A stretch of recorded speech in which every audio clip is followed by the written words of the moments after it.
السلام علیکم ورحمۃ اللہ وبرکاتہ۔ گریڈ 9 اور 10 ان کا جو کام ہے وہ اب جو نیا چیپٹر آپ کا شروع ہوا ہے وہ اصغری نے لڑکیوں کا مکتب بٹھایا، ٹھیک ہے۔ اس چیپٹر کو آپ نے جو ہے ریڈ کرنا ہے۔ مکتب بٹھانے کا مطلب ہے کہ اسکول شروع کرنا، صحیح ہے۔ اس چیپٹر کو آپ نے ریڈ کرنا ہے۔ اس چیپٹر کے اندر جو ہے وہ کیا بتایا گیا ہے، اس میں یہ بتایا گیا ہے کہ جو اصغری ہے وہ کس طریقے سے لڑکیوں کو جو ہے وہ پڑھاتی تھی اور کتنی ترتیب کے ساتھ جو ہے وہ اس نے اپنا مکتب کو چلایا، صحیح ہے۔ یہ آپ نے چیپٹر جو ہے وہ پورا ریڈ کرنا ہے، اور ریڈ کرنے کے بعد جو ہے اس کے جو آپ نے یہ مشقی کام ہے یہ کرنا ہے۔ آج یہ کلاس ہونی تھی، کلاس میں جو ہے وہ صرف 3 بچے تھے اور باقی بچے کلاس کے اندر نہیں آئے، تو اب یہ آپ کو جہاں پر ویڈیو مل جائے گی اس کے ذریعے جو ہے وہ آپ اس کو چیپٹر کو سالو کر لیجئے گا۔ اس کے بعد پھر میں اس کا مرکزی خیال لکھواؤں گا، ٹھیک ہے۔ ہم اس کی مشق کی طرف آتے ہیں۔ اس کے مشقی سوالات ہیں: فتح اللہ خان کی کتنی بیٹیاں تھیں اور ان کے نام کیا تھے؟ تو یہاں پر آپ دیکھیں اس کا آنسر، فتح اللہ خان کی 2 بیٹیاں تھیں، ٹھیک ہے۔ ایک کا نام جو ہے وہ جمال آرا اور دوسری کا نام جو ہے وہ حسن آرا، صحیح ہے۔ یہ سوال ہے۔ اس کے بعد سلطانہ کے رنجیدہ رہنے کی اصل وجہ کیا تھی؟ وہ کیوں رنجیدہ رہتی تھی؟ کہ اس کی بیٹی جو ہے، ایک بیٹی بہت پھوڑ تھی اور وہ جو ہے وہ کسی کام کے نہیں آتی تھی۔ حسن آرا مزاج کے لحاظ سے کیسی تھی؟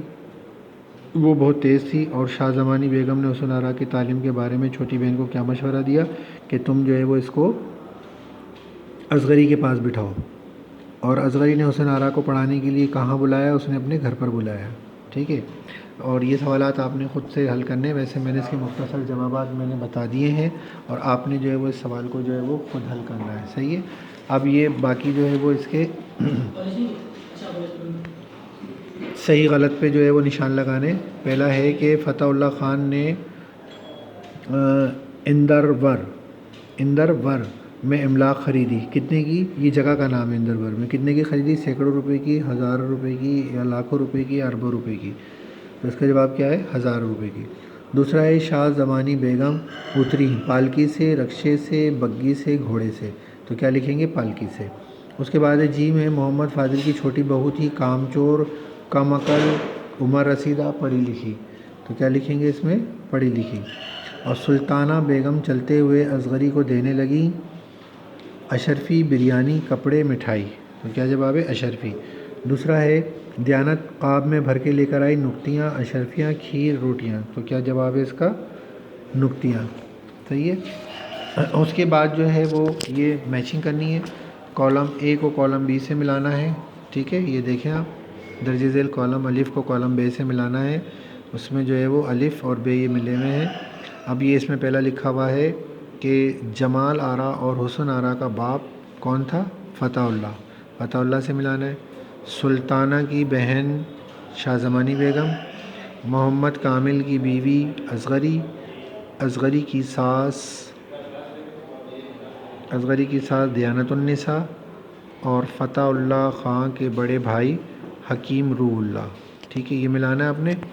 اس کے بعد آپ یہ دیکھیں تشریح ہے، درج ذیل کی تشریح اپنے الفاظ میں لکھنا ہے۔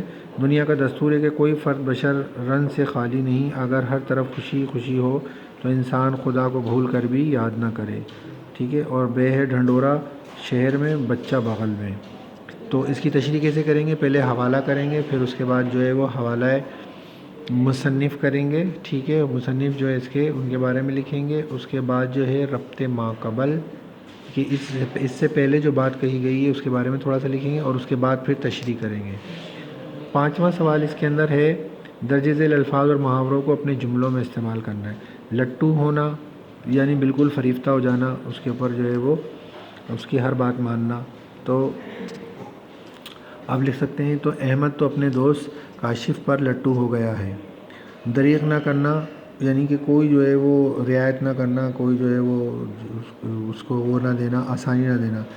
میں اس کا جملہ بنا سکتے ہیں کہ میں کام کے معاملے میں کسی کے آگے کوئی دریغ نہیں کرتا۔ شستہ ہونا یعنی بالکل جو ہے وہ شستہ ہونا یعنی بالکل جو ہے وہ جس کو کہنا چاہیے کہ صاف ستھرا سیدھا ہونا، ٹھیک ہے۔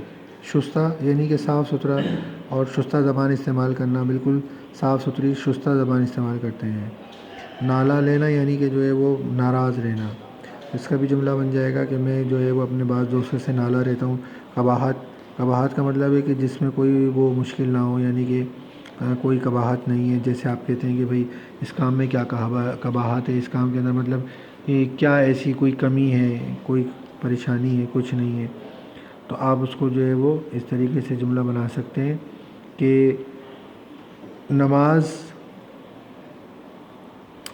کے اندر بڑے سجدے کرنے میں کوئی قباحت نہیں ہے، یعنی کہ کوئی برا عمل نہیں ہے اگر بڑے سجدے کیے جائیں، تو آپ انفرادی طور پر نماز پڑھ لیں تو اس میں کر سکتے ہیں. ٹھیک ہے، اس طریقے سے جو یہ اس کے جملے ہو گئے، اور باقی جو ہے وہ کام آپ نے اس کو مکمل کر لینا ہے، پھر میں اس کا مرکزی فائل بھیج دوں گا. صحیح ہے. السلام علیکم ورحمۃ اللہ وبرکاتہ.